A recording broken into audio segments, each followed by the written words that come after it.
Hey guys, welcome to another edition of Cold Blood Creations here on YouTube. And it is a cold, chilly January day outside. And that means that all of our colubrids are hibernating right now, so the animals that we're focusing on right now are our boas and pythons. And today we're going to highlight two of our favorite species of pythons, the Reticulated Python and the Burmese Python.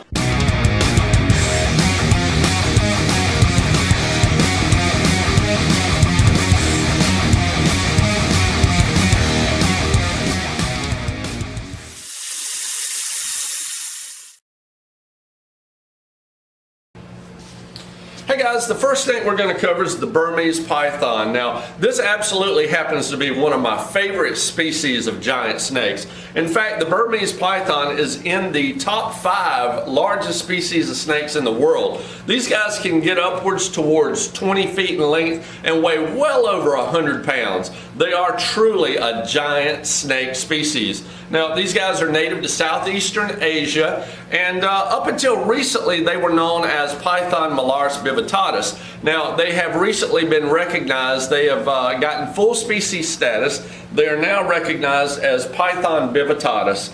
This is probably one of my favorite species of snakes in the pet trade, and despite their large size, do make wonderful pets if you have the means and the space to care for this animal.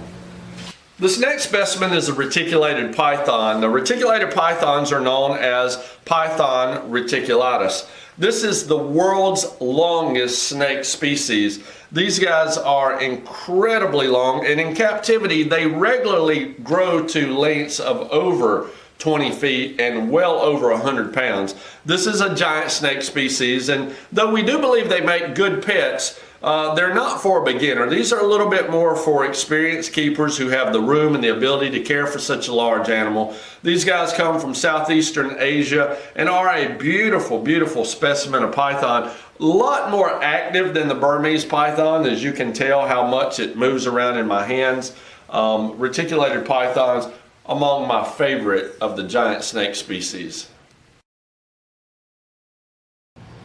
So chances are when you bring your new pet snake home, you're probably going to bring it home as a small specimen, a baby snake, and housing requirements for these animals are going to change quite a bit over the course of their life. These animals will start out in a small, like a 20-gallon aquarium cage, maybe a 24-inch neotichet cage, and then as the animal grows, of course, the housing is going to have to grow along with it. We like to start our animals in rack systems like these right here. Now, these racks right here are pretty small. This is a shoebox style tub. A baby Burmese python, a baby reticulated python could be housed in something like this, but not for very long, only for maybe a couple of months at the most. Then we'll change the size. We'll move the animals up to the larger racks, and then all the way up to like the traditional V70. Now, of course, as they attain their adult lengths, they're going to have to be housed in something much larger than any rack system will currently provide. Okay, so when your pythons grow out of any rack system or small cage in general, you're going to need a bigger custom-made cage, much like these right here. Yeah, we actually built these ourselves, and it is 7 foot long by 3 feet deep. So pythons, being exotic animals, they have to be kept at a temperature that's a lot warmer than what you're probably going to want to have your home set to.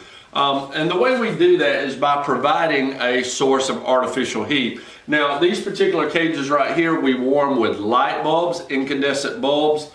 Some people prefer heating pads. We prefer to heat our animals from above like the sun naturally does in the wild. But I want to show you some of the features of the heating system that we've designed into these cages. As I previously said, we do heat our cages with incandescent light bulbs. Now, we use the black bulbs. That way, no matter whether they come on daytime or nighttime, it doesn't interfere with the day and night cycle of our animals. Now, around these light bulbs, you're going to notice something here that might look familiar to some of you guys, especially if you fish. These are minnow traps. Now, these wire minnow traps, we incorporated into our cage design. We screwed them into the top. The purpose of these are so that when these bulbs come on as they're getting hot, our pythons can't actually come in contact with those bulbs. If they do, it can burn their skin. So we wanted to provide the heat of a light bulb from above, and we wanted to make sure that our pythons were safe and that they were not going to come into direct contact with the hot bulb. Now, inside our cages, we place a couple of these thermometers actually, so that we can test the cage temperature as well as the relative humidity of these individual cages. Each one of these cages is controlled from the outside by a thermostat. Now, we use the Vivarium electronic thermostats on these cages. We've got a bank here of 3 cages, and each cage has its own thermostat up here. Now, something we've also done as an added safety feature, each one of these thermostats running these cages also have a safety backup. Around here on the side of the cage, each level has a different thermostat. Now, the thermostats you're going to see up here are set to 84 to 85 degrees. These thermostats around here are set a little higher. These guys are set to 90 degrees. Now, the reason for that is if one of the top thermostats was to fail and it was to get stuck in the on position, what could potentially happen is it could heat up our cages to the point that our animals would heat to death. So we have these second thermostats back here as a backup, so that if the first thermostat fails, the second thermostat will not allow our cages to get over 90 degrees. We do that as a safety feature because the chances of 2 thermostats failing at the exact same time, hopefully, are very, very small. So when it comes to feeding snakes, something that we highly recommend is the use of a feeding tool. Now, I have a pair of hemostats right here, and Anna's holding on to a pair of tongs. Of course, you would want to feed smaller snakes with the hemostats, and as they become large snakes, you would want to use something bigger like these tongs. Right, because you never want to feed any big python with your hands. That's right, because if you do, you're eventually going to get the crap bit out of you. So always introduce any type of prey item, whether it's a rat, whether it's eventually a rabbit, with something other than your bare hands. Play it safe, guys. Now, one of the things that we highly recommend is that you never start a large python out on mice. The reason why is because, well, quite honestly, sometimes pythons can take a preference and they don't want to switch over later on in life. So there's no reason to ever have to start either of these species on mice. They both can eat some size of rat from the very time they come out of the egg. We start our pythons off on small rats, fuzzy rats, and then as the python grows, we increase the size of the rat. Hey guys, I want to go ahead and give you a heads up. This next clip right here is going to include some live feeding clips. What that means is, right about now, all you bunch of sissified, lip-wristed, granola munching titty babies need to just go ahead and flip the channel so you don't get your little feelings hurt and have to go to your safe spot.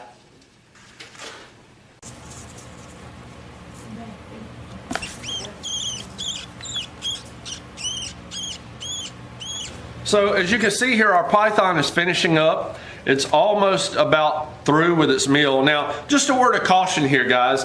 Don't ever stick your hand into the cage and pick up your python immediately after it swallows its meal. Snakes go into what's called a feeding mode, and if you stick your hand into this cage as soon as they swallow, you're probably going to get bitten because it's going to think that you're a prey item and that it's going to get fed again.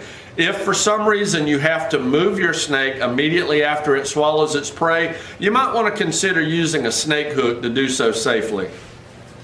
So guys, we're going to feed one of our larger pythons. Now, when you're dealing with larger snakes, it's always a good idea to have a snake hook nearby. That way, if the animal comes out of the cage, it smells the food, you've got something to kind of push him back in, protect yourself. Always think about safety. Also, you can use it to open your racks or to open your doors like this. we're going to open the door on this python. I'm going to keep the snake hook between me and the animal just for safety. Reach in here, grab your rodent, place it using the tongs into the cage, and allow the snake to do its job. So pretty much that. We're going to close the cage back up, and that's how to do it safely, guys. Just remember a pair of tongs or a pair of hemostats, and keep your hands safe. Okay guys, some of you probably are used to handling ball pythons. Ball pythons, in my opinion, are pretty much like pet rocks with an appetite. Burmese pythons and reticulated pythons, however, are a lot more active than your typical ball pythons. But of the two species, the reticulated python is absolutely the more active, wouldn't you think? Oh yes, they move around a lot, whereas Burmese pythons don't really do anything. They'll just sit on your shoulder all day. Guys, one last thing we want to say about handling any of these snakes.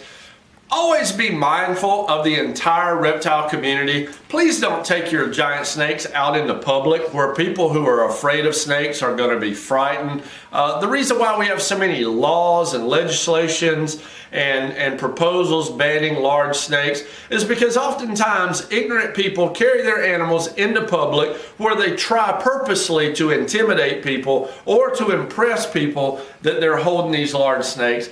Not the place to do it. You're not going to do anything but create trouble for the reptile community. So don't carry your animals out in public and expose people to something that they will be potentially afraid of. Hey guys, thank you so much for watching this video. Also, make sure to give it... What? Hey! Daggum, boy, I tell you what, this color's a witch, you know, out there and all. What are y'all doing? We're trying to film a video. Y'all filming a video? Oh, you filming a video? If I go, hey. All right, you know what? Hey, come in your video? No. Why? Because I said so. Oh, come on now. Hey, you're not gonna put me. Hey, wait a minute. Hey, it's cold out here. I ain't even got no daggone mattress. I don't care. Go away. Okay, anyway, thank you guys so much for watching this video. Make sure that you give it a thumbs. Go away. Gosh. Alright, thank you for watching. Be sure to give it a thumbs up and subscribe down below.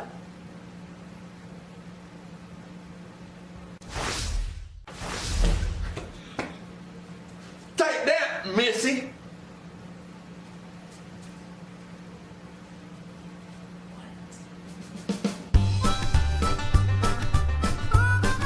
Housing requirements for these animals are going to change significantly. Did I say that right? Significantly. Here. We're just talking about how retics kind of are very active. Quit blowing in my freaking ear. I'm already married. See, y'all trying to do a video on pythons? Let me tell you something. When it comes to pythons, I am an expert on pythons. See, back in the 1970s and 80s, I was a Burmese Python breeder. That's right, when I lived down there in southern Florida, I bred so many Burmese Pythons I had to carry them out in the woods and turn some of them loose. Wait, Billy, you're the reason why there's Burmese Pythons down in Florida? Nobody saw me, can't prove a thing.